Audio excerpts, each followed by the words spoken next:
Hello സുഹൃത്തുക്കളെ, ഇന്നത്തെ നമ്മുടെ വീഡിയോ ഒരു ബാത്റൂമിൻ്റെ പ്ലംബിംഗ് വർക്ക് കാണിക്കുകയാണ്. പൈപ്പടിയൊക്കെ കഴിഞ്ഞിട്ടുണ്ട്. ഇതിവിടെ ഡ്രൈ ഏരിയയും വെറ്റ് ഏരിയയും വേർതിരിച്ചിട്ടുണ്ട്.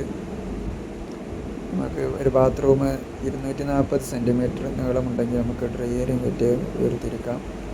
90 സെൻറ്റിമീറ്റർ ഡ്രൈ ഏരിയയും 90 സെൻറ്റിമീറ്റർ വെറ്റ് ഏരിയയും 60 സെൻറ്റിമീറ്റർ ബേസിൻ്റെ സ്ഥലവും കൂടി ആയി കഴിഞ്ഞാൽ 240 നമുക്ക് കറക്റ്റായിട്ട് നമുക്ക് ചെയ്യാം.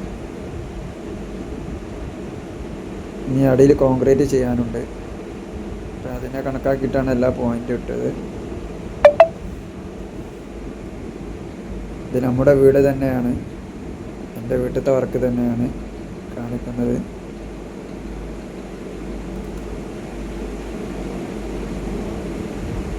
നമുക്ക് ഫിനിഷിംഗ് ലെവലിൽ ടൈലൊട്ടിച്ച് കഴിഞ്ഞ് 23 സെൻറ്റിമീറ്റർ സെൻറ്ററിലേക്ക് നമുക്ക് കിട്ടണം. 4 ഇഞ്ചിൻ്റെ സെൻറ്ററിലേക്ക് 23 സെൻറ്റിമീറ്റർ കിട്ടണം. അതിനനുസരിച്ചാണ് ഇട്ടത്. സ്പൗട്ട് ഡൈവേറ്ററാണ്. നമ്മൾ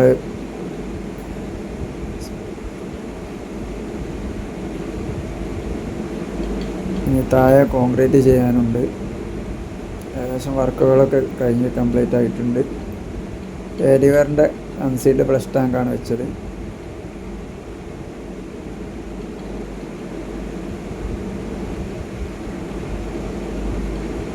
നമ്മൾ ഹീറ്ററിൻ്റെ പോയിൻ്റ് നമ്മൾ സോളാർ കൊടുക്കാൻ വേണ്ടി പുറത്തേക്ക് ഒരു ടീട്ട് കൊടുത്തിട്ടുണ്ട്.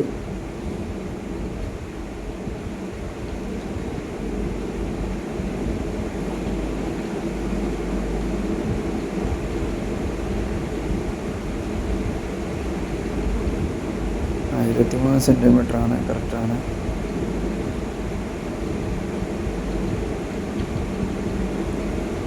ഓക്കെ.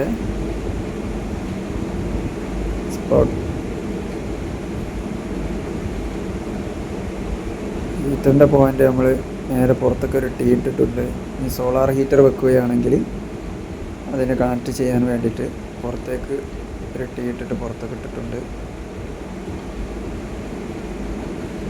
ഈ വീഡിയോ നിങ്ങൾക്ക് ഇഷ്ടപ്പെട്ടെന്ന് വിചാരിക്കുന്നു. അടുത്ത വീഡിയോയുമായിട്ട്